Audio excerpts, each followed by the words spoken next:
daan para mapangalagaan ang ating mga mata. Pero sa awa tulong po ng Diyos ay dapat natin itong gawin para makaiwas po tayo sa paglabo ng ating mga mata. Tama. O, Bible story naman. Sige po, Kuya Eric. Okay, kahapon ay natunghayan natin ang tungkol sa pagsusugo ni Abraham ng kanyang katiwala sa lupain ng Mesopotamia. Inutusan niya po ito para hanapin at sunduin ang babaeng mapapangasawa ng kanyang anak na si Isaac. Dahil ayaw po ni Abraham na makapag-asawa si Isaac sa lupain ng Kanaan na kanyang pinakipamayanan. Oh, at dahil sa bagay na iyon, ay humingi ng patnubay sa Panginoon ang katiwala ni Abraham para malaman niya yung itinalagang babae para kay Isaac. Eto, basahin natin ang nakasulat sa Henesis sa 24:12 hanggang 22.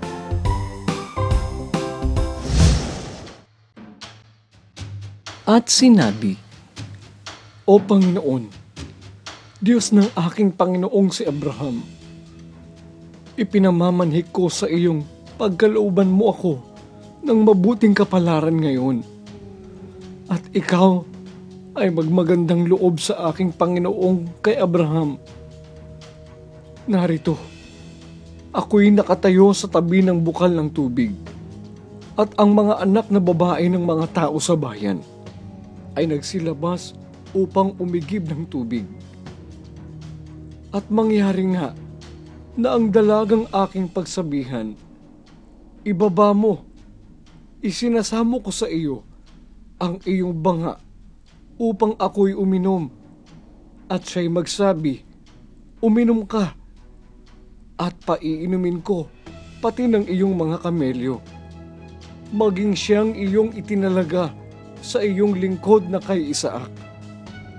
At sa ganito ay malalaman kong nagmagandang loob ka sa aking Panginoon. At nangyari na bago matapos ang pananalita niya, ay narito si Rebecca na ipinanganak kay Betuel na anak ni Milca, na asawa ni Nacor, na kapatid ni Abraham, na lumabas na pasan ang kanyang banga sa kanyang balikat. At ang babae ay may magandang anyo, dalaga na hindi pa nakakilala ng lalaki, at lumusong sa bukal at pinuno ang kanyang banga at umahon. At tumakbong sinalubong siya ng alilang katiwala na sinabi, Makikiinom ako ng kaunting tubig sa iyong banga. Uminom ka, Panginoon ko. At nagmadaling ibinaba ang banga sa kanyang kamay at pinainom siya. At pagkatapos na kanyang mapainom, ay sinabi, Iiigib ko naman ang iyong mga kamelyo hanggang sa makainom na lahat. At ibinuhos na dali-dali ang kanyang banga sa inuman. At tumakbong muli sa balon upang umigib, at iniigib ang lahat niyang kamelyo. At siya'y tinitigan ng lalaki na hindi umiimik, upang maalaman kung pinagpala ng Panginoon ang kanyang paglalakbay o hindi. At nangyari, nang makainom ang mga kamelyo, na kumuha ang lalaki ng isang singsing na ginto, na may kalahating siklo sa timbang, at 2 pulsera upang ilagay sa kanyang mga kamay, na may timbang na 10 siklong ginto. Maganda po pala ang ginawa ng katiwala ni Abraham. Bago po niya gawin yon, ay humingi po muna siya ng tulong sa Panginoon para makita po ang babaeng itinalaga kay Isaac. Dahil di niya po alam kung sino yun.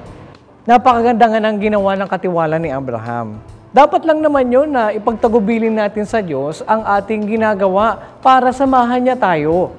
Eto, basahin natin ang nakasulat sa Kawikaan sa 16:3. Iukol mo sa Panginoon ang iyong mga gawa, at ang iyong mga panukala ay matatatag.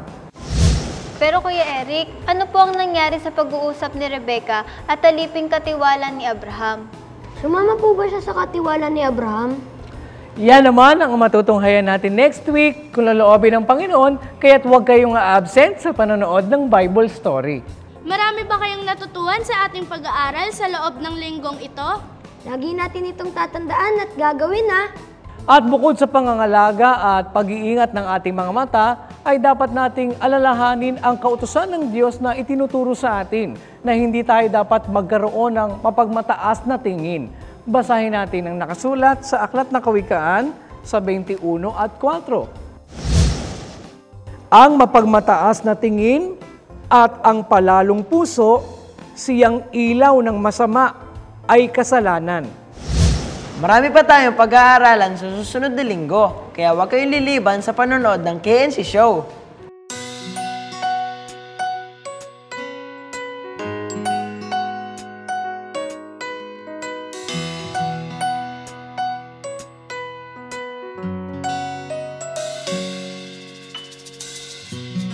Tagulan ay dumarating, ito'y paghandaan natin. Katawan ay palakasin sa mga wastong pagkain.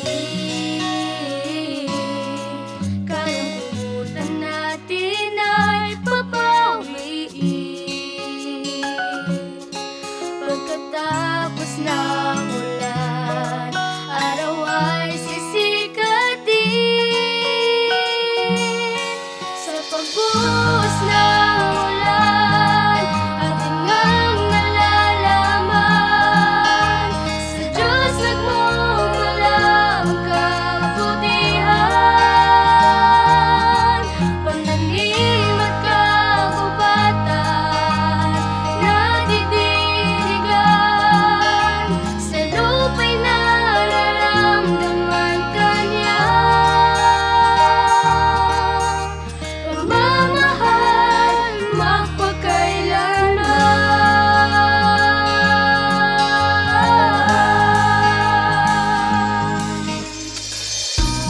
Halina't sumukob na, magkasama tayo sa tuwina.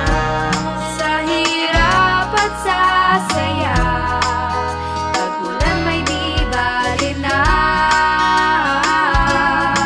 Sa problema ay huwag nang padadala.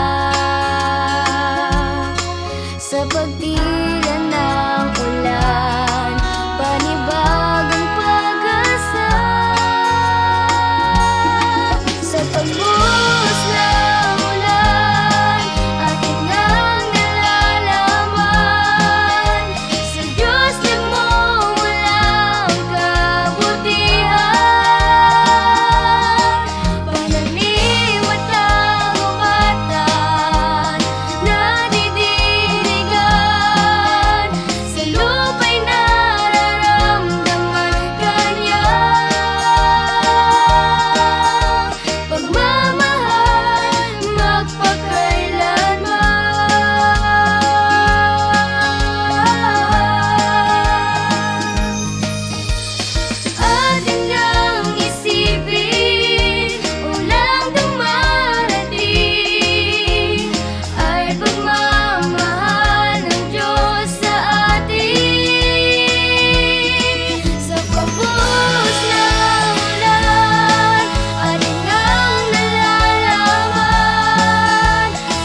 Hanggang din ng mga bata, next week, get willing, ay muli tayong makita-kita. Ito lang sa nag-iisang Bible School on Air, ang KNC Show!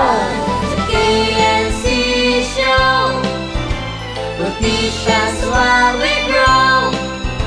Sa tulong ng ating Diyos Ama, isipan ay magliliwanag. The KNC Show, will teach us while we grow. Sa tulong ng ating Diyos Ama,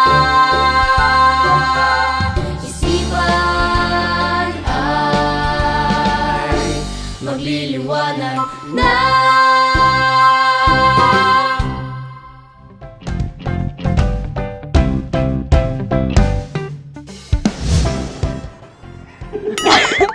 Oy, sige Ano? Oh, teka, bakit si Lian parang...